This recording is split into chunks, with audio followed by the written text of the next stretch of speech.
It is the early hours of October the 14th, 1645, the day that Basing House fell. This great Tudor mansion had been held by its owner, John, the 5th Marquis of Winchester, loyally for his king, Charles I.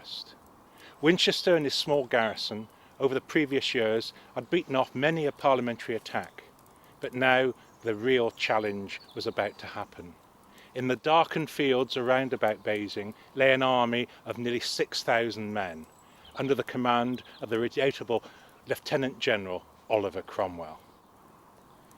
Cromwell's heavy guns over the previous week had managed to breach the wall in two places. I'll show you on the plan. First here, and then here. His men now waited in the darkness for daylight and the signal for the attack to begin, the firing of 4 of the great guns.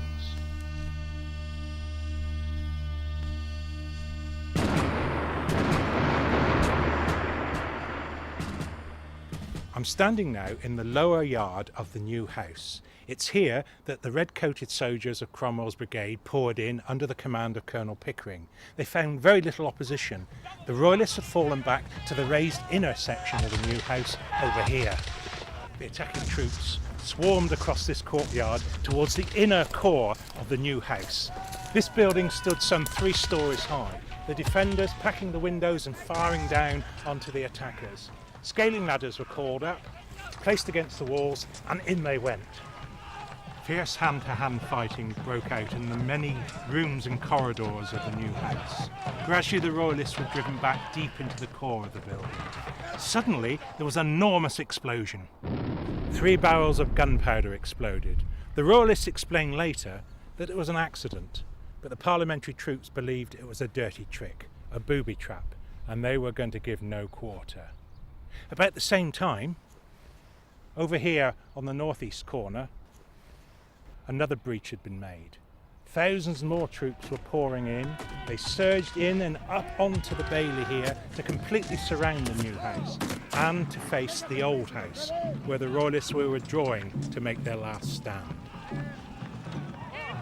A circle of flame now surrounded the Marquis and his few defenders. They fell back here to the old house to make a last stand, but panic was beginning to set in. Evidence of this panic was discovered when the area was excavated. Beneath the base of this tower, a number of musket balls were discovered. Some obviously fired and impacted on hard objects, but many looked perfect. These almost certainly fell from the muzzles of the muskets before they were fired. The defenders high up on the tower were so panic-stricken they were forgetting to ram home their charge, and as they leaned over the wall, the ball just trickled out. The end was not far off now. Although the great gatehouse held, other weak spots on the perimeter were discovered, such as the small postern gate that once stood behind me. This was forced and the attackers surged through. Fierce, terrible hand-to-hand fighting took place here, and we discovered when this was excavated back in 1990 a human skull still upside down in a drain beneath here. He'd been decapitated and he had several sword cuts about his head. At the same time, another 1,000 men with scaling ladders stormed the southern perimeter of the old house. From the firing of the 4th signal gun to the pulling down of the black colours that fluttered above the great gatehouse, it took just 3/4 of an hour. Flames took hold of the house, and very shortly afterwards, Loyalty House was no more.